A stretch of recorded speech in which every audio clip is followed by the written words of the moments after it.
My father's funeral was on a Tuesday in March, cold enough that the ground crew had trouble getting the tent stakes in.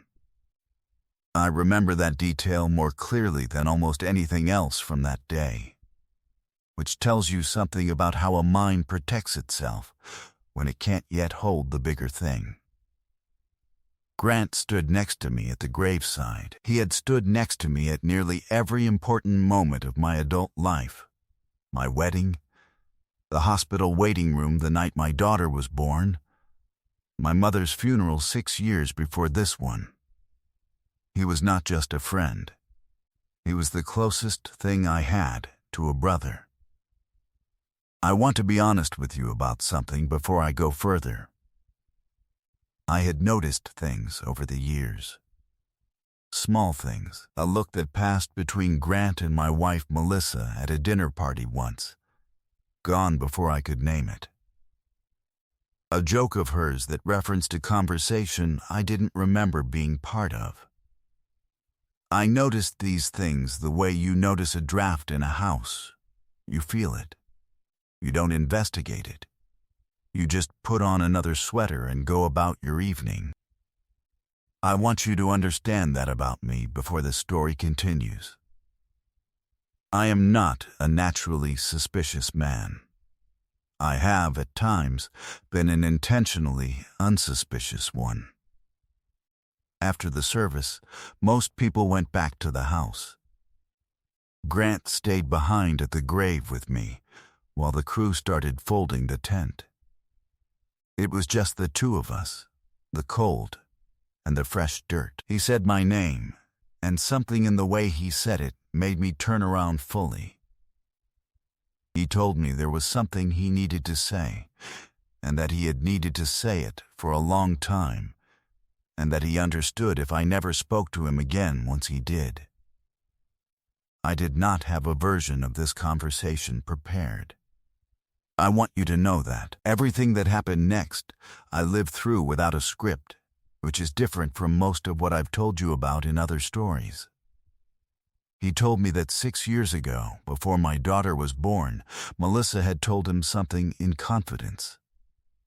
That she had been involved with someone, briefly, she'd said, already over, and that she'd asked him never to tell me because it would destroy something that didn't need to be destroyed for a mistake she said she'd already ended. I asked him who. He told me it didn't matter anymore, that the man was long out of the picture, that this wasn't about protecting anyone but me from unnecessary pain.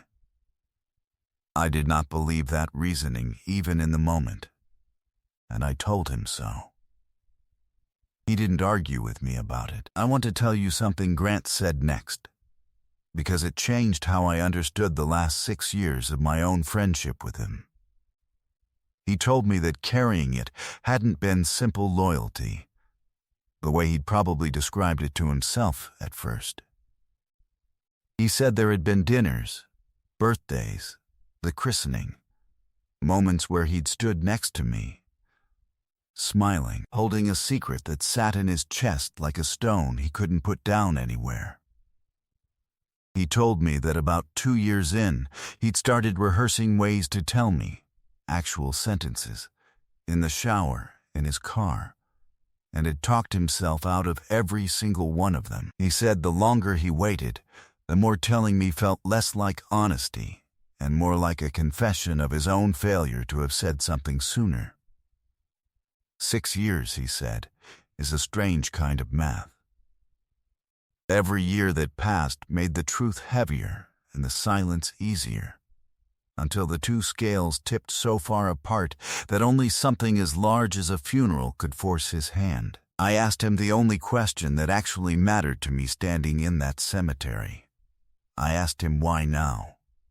Why, after 6 years of choosing silence at every single opportunity, my wedding anniversary dinners, the christening, 100 ordinary Tuesdays, he had chosen the day we buried my father to finally speak.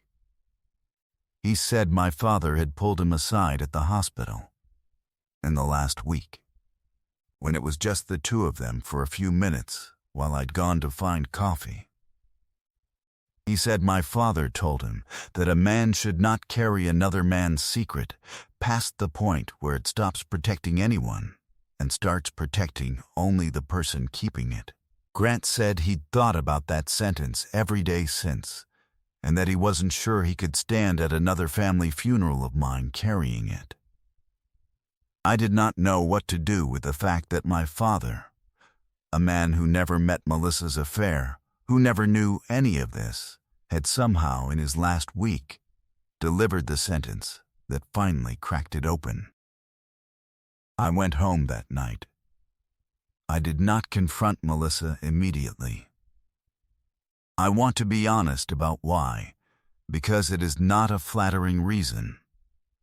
Part of me was afraid that if I said it out loud, in our kitchen, it would become unquestionably, permanently real in a way that 6 years of half-noticed drafts had never quite managed to be. I let it sit for 3 days. I'm not proud of that. I also don't think it was entirely wrong. On the third night, I asked her directly. I told her Grant had said something to me at the funeral. She didn't deny it. I want to tell you what her face did in that moment, because it surprised me. It wasn't panic. It was something closer to relief. The specific relief of a person who has been holding a held breath for 6 years without fully admitting to themselves how much it cost them. She told me it had lasted 4 months, 6 years earlier, with a man from her old job, and that she had ended it herself, on her own, before I ever had any reason to suspect. She told me she had never told me because by the time she was sure it was really over, she had convinced herself that telling me would only be for her own relief, not for my benefit, that it would just transfer the weight of it from her shoulders to mine, and call that honesty. I want to tell you more of what she said that night, because it was not a short conversation, and I don't want to give you the clean, compressed version. She told me the affair itself had started at a point in our marriage when I was traveling constantly for work, gone 4 and 5 nights a week, and that she did not say this to excuse it. She was firm about that. Repeated it twice, but she wanted me to understand it hadn't come out of nowhere. That she had been lonely in a specific, ordinary way that a lot of marriages survive without anyone crossing any lines, and she had crossed one anyway. She told me the man's name, finally, when I asked a second time. Warren, someone from a conference, she said. Someone she never saw again after it ended, deliberately, on purpose. Because even in the middle of it, she'd known it wasn't going to become anything permanent, only something that made a lonely stretch of months feel less lonely. I asked her if she still believed that. She said no, not anymore. She said watching Grant carry it for 6 years, watching what it clearly cost him to finally say it, had made her understand that secrets like this don't actually protect the person who doesn't know. They just delay the moment the other person finds out how much they were never trusted with. I did not leave that week, or that month. I want to tell you that, because I know some of you expect this story to end the way some of my other stories have ended, with papers filed within 10 days and a clean, fast resolution. This one did not go that way, and I think it's important that I tell you the truth instead of the version that would be more satisfying. What actually happened is slower and less clean. Melissa and I are still married. It has not been simple. There are nights, even now, almost a year later, when I look at her across the dinner table and feel something cold move through me that has nothing to do with anything either of us has said that day. I have not fully resolved it. I don't know if I ever will completely. Grant and I did not speak for 4 months after the funeral. I want to be honest that this was, in some ways, harder for me than the affair itself. The loss of a 20-year friendship, even a temporary one, over a secret that was never really his to keep or reveal. I finally called him in late July. I chose a diner neither of us had been to before, deliberately, because I didn't want the weight of some place we'd been 100 times before pressing down on the conversation. He got there before I did. I remember that, because it surprised me. Some part of me had expected him to be late, or to almost not show up at all. He looked older than he had at the funeral, which didn't make sense given it had only been 4 months, but grief and guilt do strange things to a person's face.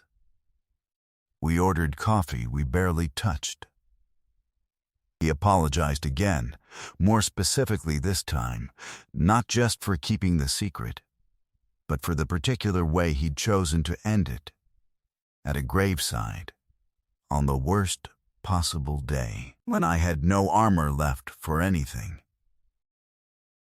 I asked him if he'd thought about telling me sooner, at any specific point over the 6 years, and come close. He said yes, twice. Once at my 40th birthday, watching me laugh with Melissa across the room, and once the day my daughter took her first steps, which he'd been there for, and which he said felt like the cruelest possible moment to be holding what he was holding.